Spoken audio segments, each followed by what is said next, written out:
Sebagai seorang mahasiswa, penting bagi kita mengetahui kebudayaan-kebudayaan yang ada di sekitar kita. Hari ini, saya dan juga teman-teman akan membahas pengaruh budaya Tionghoa yang ada di kota Medan, Sumatera Utara. Terletak di pusat kota Medan, di Jalan Jenderal Ahmad Yani nomor 105 Kesawan, berdiri sebuah bangunan budaya Tionghoa yang menjadi saksi sejarah peradaban Tionghoa yang ada di kota Medan, yaitu Rumah Chong Afi. Bangunan yang bernama Rumah Chong Afi ini adalah rumah 2 lantai yang dibangun oleh Chong Afi, pedagang Hakka yang memiliki banyak tanah perkebunan di Medan. Ia kemudian diangkat sebagai Major de Chinesen di Medan dan memimpin pembangunan rel kereta api Medan Belawan. Rumah ini masih ditempati keturunan Chong Afi. Namun sejak tahun 2009, sebagian rumah ini dibuka untuk dikunjungi oleh umum. Sejak tahun 2009, rumah ini dijadikan sebagai destinasi wisata bersejarah di Medan. Pengunjung dapat tahu bagaimana kehidupan Chong Afi pada zaman dahulu melalui foto, lukisan, dan perabotan rumah yang dipakai oleh keluarganya saat itu. Bukan hanya itu, pengunjung juga dapat belajar kebudayaan Melayu Tionghoa. Di rumah ini terdapat foto pemakaman yang digantung di dinding rumahnya. Ia dikenal dengan Sultan ke-9 dari Kesultanan Delhi, Makmun Al-Rasjid Perkasa Alam Shah, dari para petinggi kolonial Belanda. Rumah yang rampung dibangun tahun 1900 ini dibangun dengan beberapa gaya arsitektur, yaitu Tionghoa, Eropa, Melayu, dan juga Art Deco. Rumah Chong Afi ini telah menjadi salah satu cagar budaya Indonesia yang berada di Provinsi Sumatera Utara sejak 21 Desember tahun 2015. Rumah yang dibangun sejak tahun 1895 ini memiliki 35 kamar, 2 lantai, dan luas 8.000 meter persegi. Rumah yang juga dikenal sebagai Chong Afi Mansion ini dibangun dengan memperhatikan prinsip-prinsip Feng Shui. Kamar-kamarnya berada di 4 sisi bangunan dan mengelilingi halaman terbuka yang besar di tengah, menandakan sumur surga. Di dalam rumah Chong Afi juga terdapat banyak sekali foto-foto orang-orang penting yang pernah hadir ke rumah tersebut. Salah satunya Presiden pertama RI, yaitu Insinyur Soekarno. Chong Afi dilahirkan dengan nama Chong Fung Nam dari keturunan orang Hakka di Sungwo, Mixian, Guangdong, Tiongkok pada tahun 1860. Kemudian juga mendapat nama Chong Yao Hian dan akhirnya lebih dikenal dengan nama Chong Afi.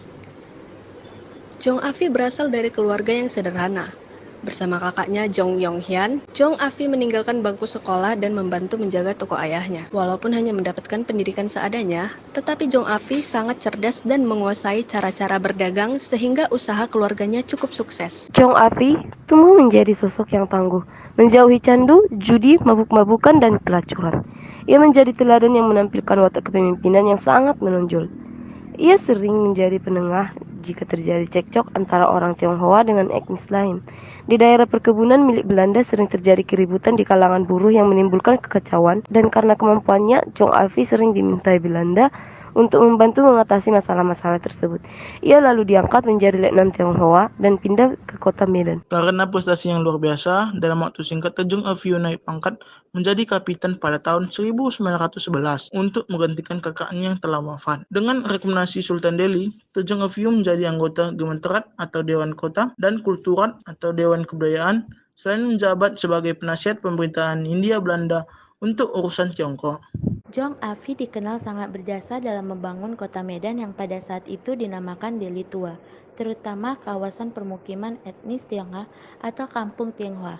Beberapa jasa dalam usaha mengembangkan kota Medan adalah menyumbangkan menara lonceng untuk gedung Balai Kota Medan yang lama, pembangunan Istana Maimun, Gereja Uskup Agung Sugio Pranoto, kuil Buddha di Brayan, kuil Hindu untuk warga India, Batavia Bank, Delhi Bank, jembatan kebajikan di Jalan Jainul Arifin, serta mendirikan rumah sakit. Tionghoa pertama di Medan bernama Ji Onjijan. Ia dikenal pula sebagai pelopor industri perkebunan dan transportasi kereta api pertama di Sumatera Utara, yakni Delhi Sportweg Majhabji atau DSM yang menghubungkan kota Medan dengan pelabuhan Belawan. Chong Afi sendiri banyak memiliki prestasi. Beliau banyak sekali mendapatkan penghargaan dan juga piagam. Bisa kita lihat di setiap sudut rumahnya terdapat banyak sekali penghargaan dan juga piala yang menunjukkan bahwa seorang Chong Afi adalah seseorang yang benar-benar prestisius selama masa hidupnya.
Setelah mengunjungi rumah Chong Afi, banyak hal yang bisa kita pelajari dari sosok Chong Afi. Mulai dari jadi pebisnis yang ambisius sejak kecil yang membuat ia sukses, lalu menjadi sosok yang begitu toleransi antar umat beragama maupun suku, ras, dan juga etnis.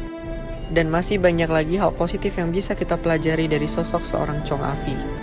Oleh karena itu, sudah sepatutnya kita sebagai mahasiswa banyak lagi belajar sejarah dan juga budaya. Tak hanya belajar, tetapi kita juga harus turut andil dalam melestarikan kebudayaan yang ada di sekitar kita. Terima kasih.